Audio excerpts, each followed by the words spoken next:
Welcome to HMS, let the power flow. Feel the rhythm in your veins. Every rapid nitro flame. Okay, second video in the same video series. Now we're just looking at nutrition and hydration for recovery and performance. So I've given you some, I've sort of done the guidelines and the benefits of good nutrition all on one bit here. So we'll go through it. So first of all, what should athletes, even for the general population, but what should athletes eat? A balanced diet. A balanced diet covering a range of foods, and you'll see that I'm about to give you a range of foods that everyone should incorporate in their diet for optimizing their health and performance, okay? So the balanced diet of adequate carbohydrates, fats and proteins for energy. So carbohydrates and fats for energy, fats for hormonal support as well, and recovery and repair looking at the protein. Rough guidelines, okay, because everyone's going to be different and it's mainly going to be depending on your total daily energy expenditure. Probably should write that somewhere, TDEE.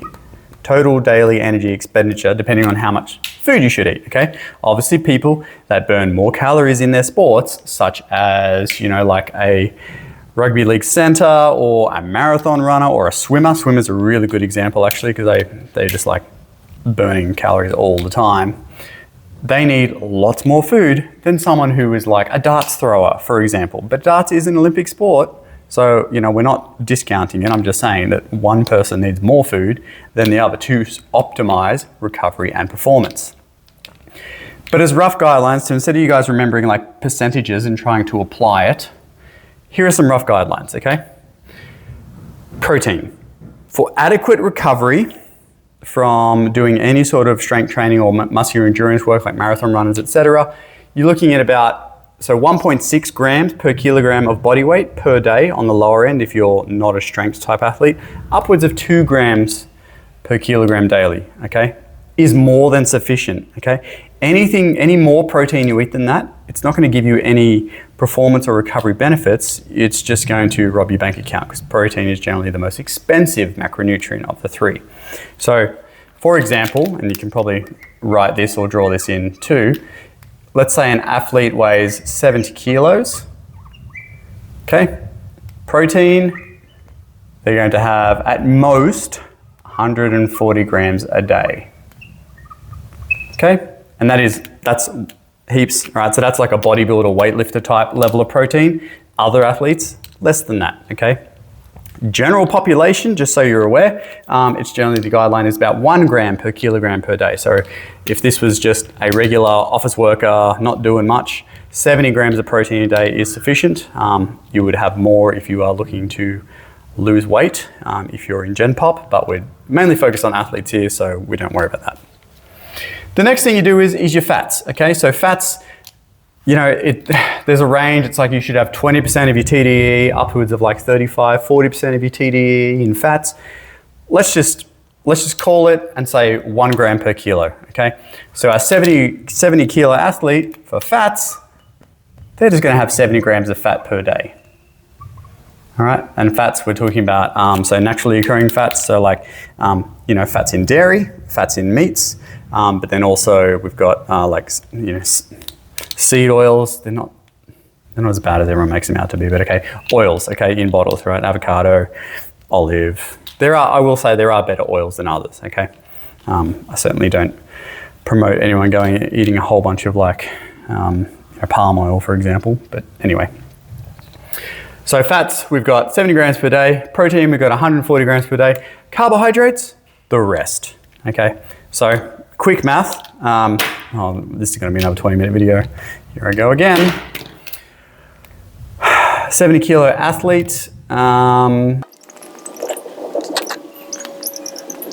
Okay, if we've got a 70 kilo athlete and they've got a 3,000 calorie total daily energy expenditure. So at the end of the day, so from basically midnight to midnight the next day, they burn 3,000 calories.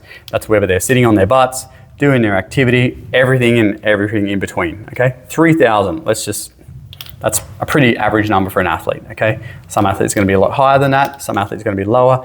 General population is about 2,000 calories if you're a male, and females you're about 1,700, okay? So it could be double that of general population because of all the extra activity you're doing, and then it could even be more than that if you're doing more activity, but let's just keep the numbers simple. 70 kilo athlete, 3,000 calories, okay? They're going to consume, first of all, 140 grams of protein. Protein has a value of 4, so that's 460, so that's 560 calories from protein. Fats has 9 calories per gram, so 7 nines are 63, so that's 630 calories of fats.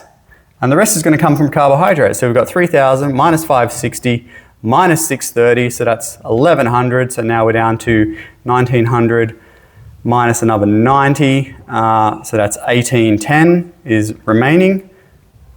Oh man, if I get that wrong, I'm sorry. It's quick math. I make mistakes, all right? I don't have a calculator. So 1,860 calories is going to come from carbs. And carbohydrates are 4 grams per gram of carbohydrate. So therefore, this athlete is eating roughly 450 grams of carbs a day. Okay? Carbs equals 450 grams per day. That's how we work that out, okay? This number changes for everyone based on this and based on their activity, okay? But there you go. That's how nutrition is done. Back to the point of the video. So why do we need to have adequate nutrition? Okay, we've already talked about getting it in a balanced diet for energy and repair and reduction. So iron-rich foods, okay, so first of all, this is more important for females, but absolutely still important for males. Males generally don't have an issue with it because most males will be red meat eaters. So, and because we don't lose a lot of blood, therefore we generally hold our iron in our body, so we don't have iron problems, typically, okay? Females, obviously, have their menstrual cycle, so do frequently lose an amount of blood, and for some females that can actually be quite significant, therefore need to definitely be eating iron-rich foods or even supplementation with iron and stuff. So iron-rich foods include obviously red meat, dark green leafy vegetables are the best alternative. Nuts as well have iron in it, but trace amounts. Meat is the best option. Basically, in a nutshell, I'm pretty sure everyone's going to agree that if you're not a red meat eater, you probably should be having an iron supplement, okay? Especially if you're a female. Why is iron important? It's important because iron is used heavily in the production of red blood cells, and red blood cells, as we know from prelims, is important in oxygen transport. This is why people who have low levels of iron feel fatigued and tired. It's because they're not getting enough oxygen around their body.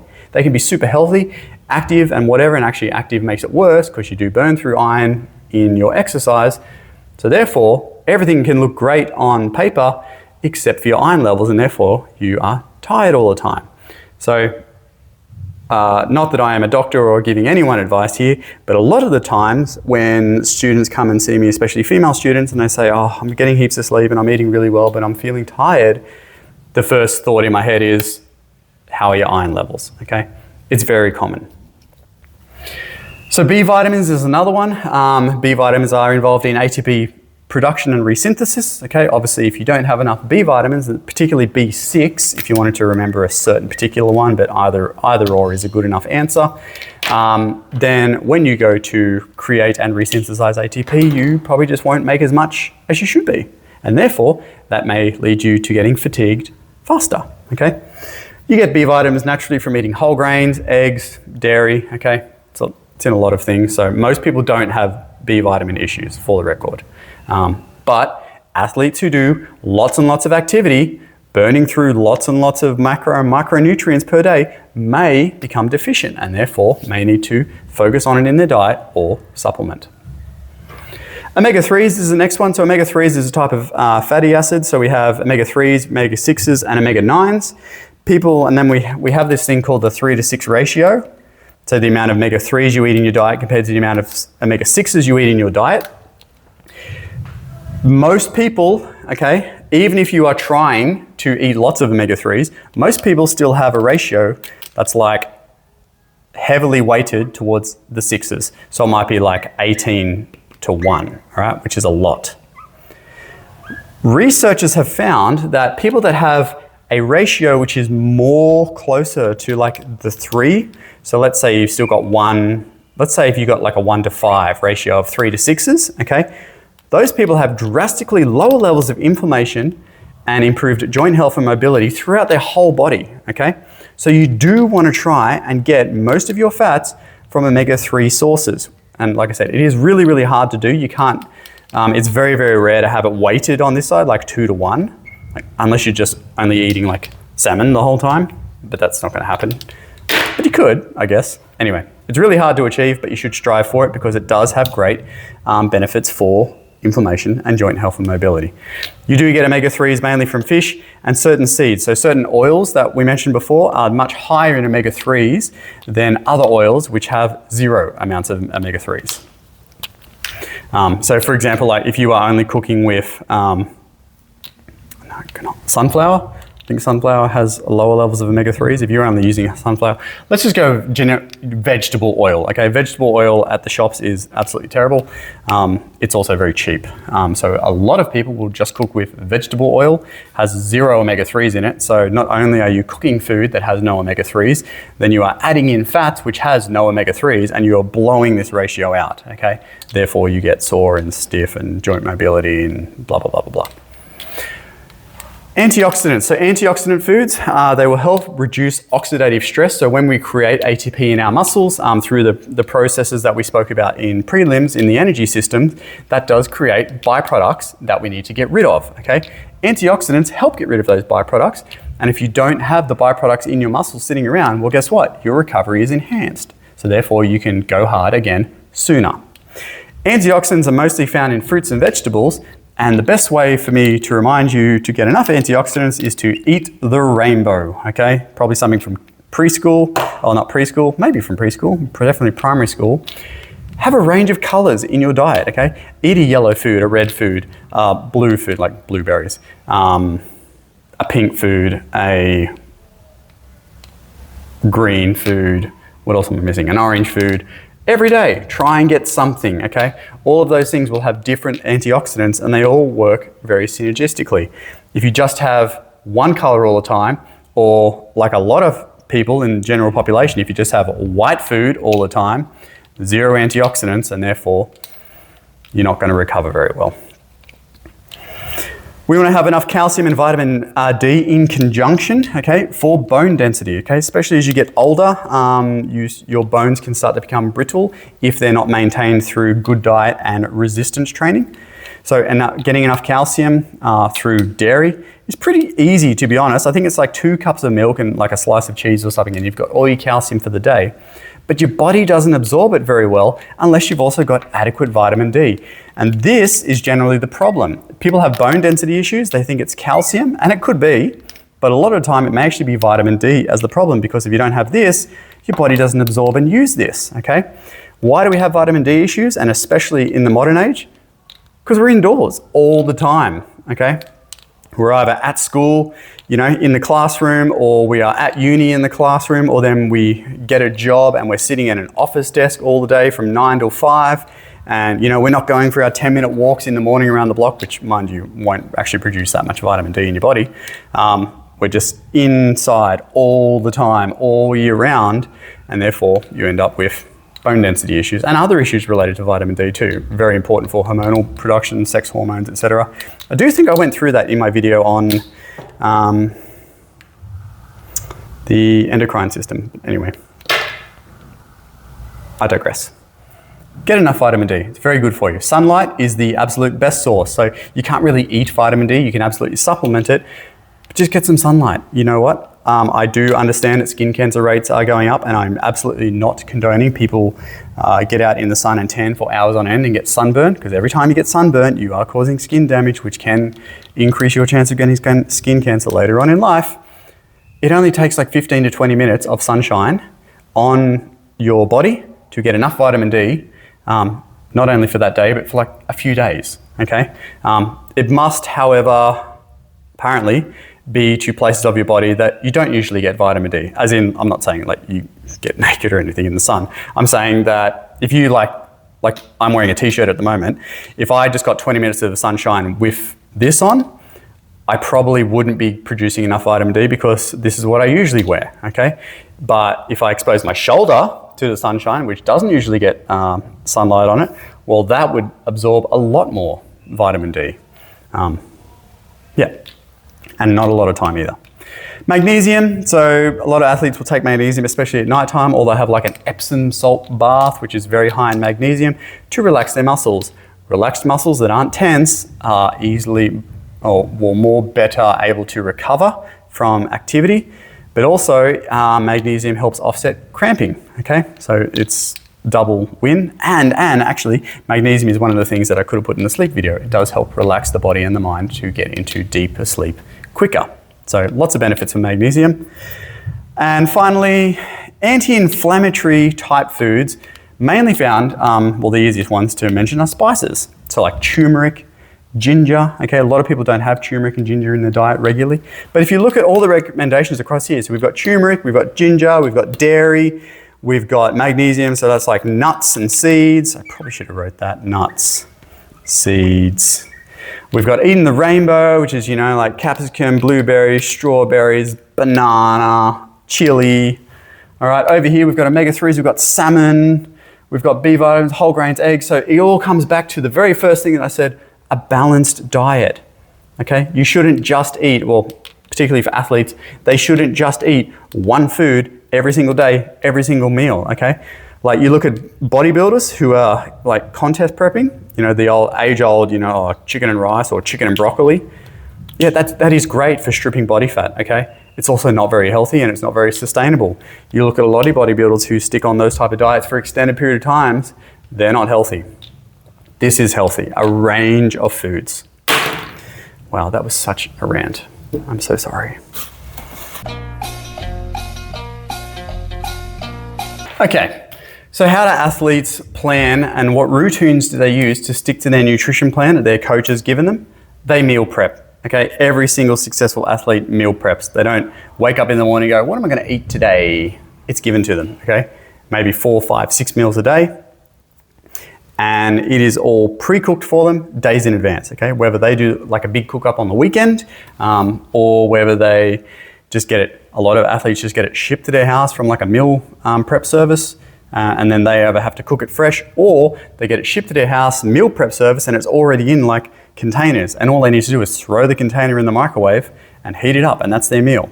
So imagine that, like you get 6 containers delivered to your door for every day of the week, 7 days a week, and you just wake up and it'll say like Monday meal 1, Monday meal 2, Monday meal 3, and you know that, well, Monday meal 1, this is what I'm having. You throw it in, you heat it up, it's done, okay?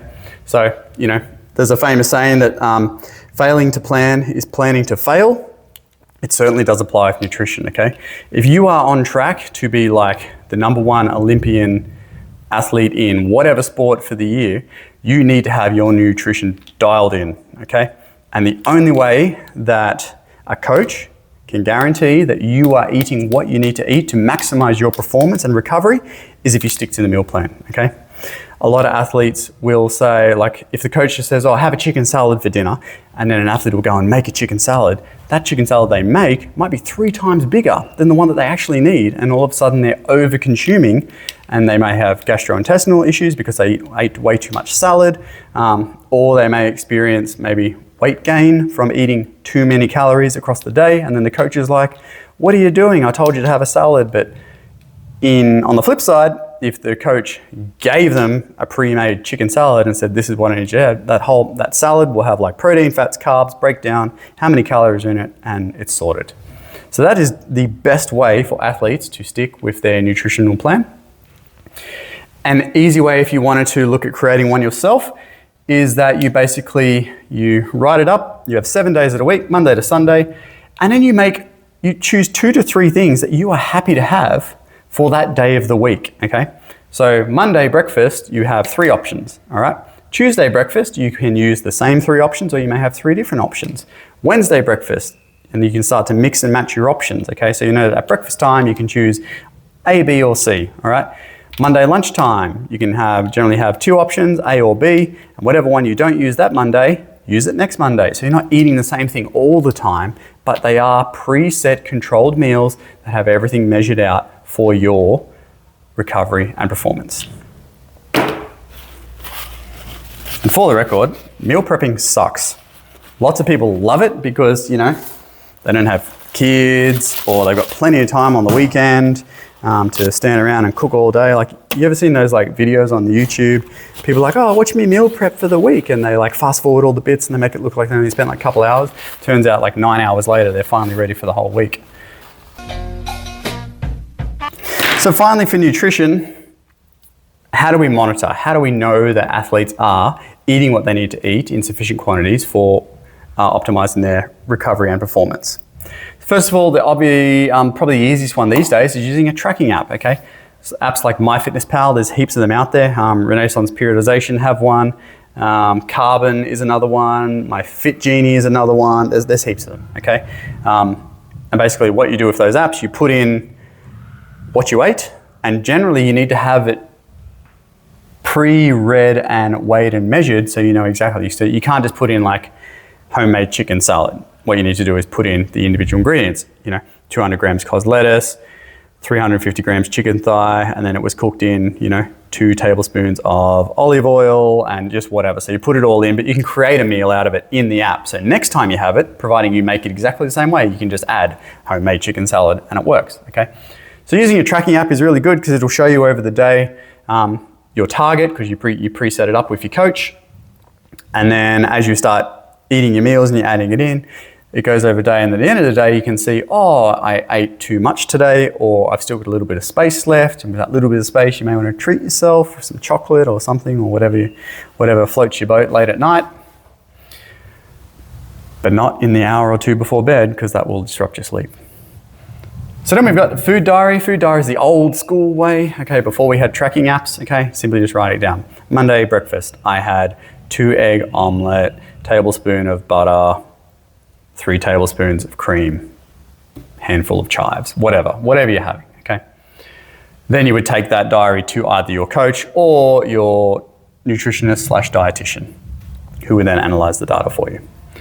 Reading labels. Reading labels is really important. So we do have our nutritional label information in Australia. Now, obviously, if you go to the shop and you buy some chicken thighs or you buy some capsicums, they don't have labels on them. But you just go to Google and you type in, I think you just go even like to, might even just be food.com.au, and it will tell you what the nutritional breakdown per 100 grams is of capsicum, per 100 grams of chicken thighs.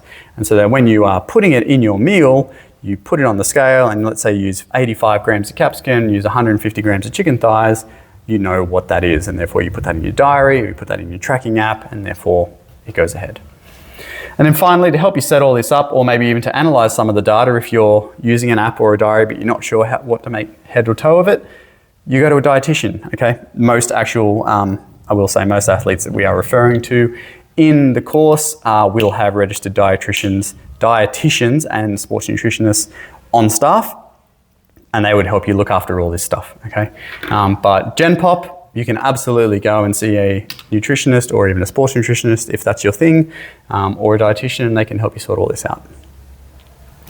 So that's our segment on nutrition, and I only have hydration to go. Let me brief check to see whether I can fit it in now or not.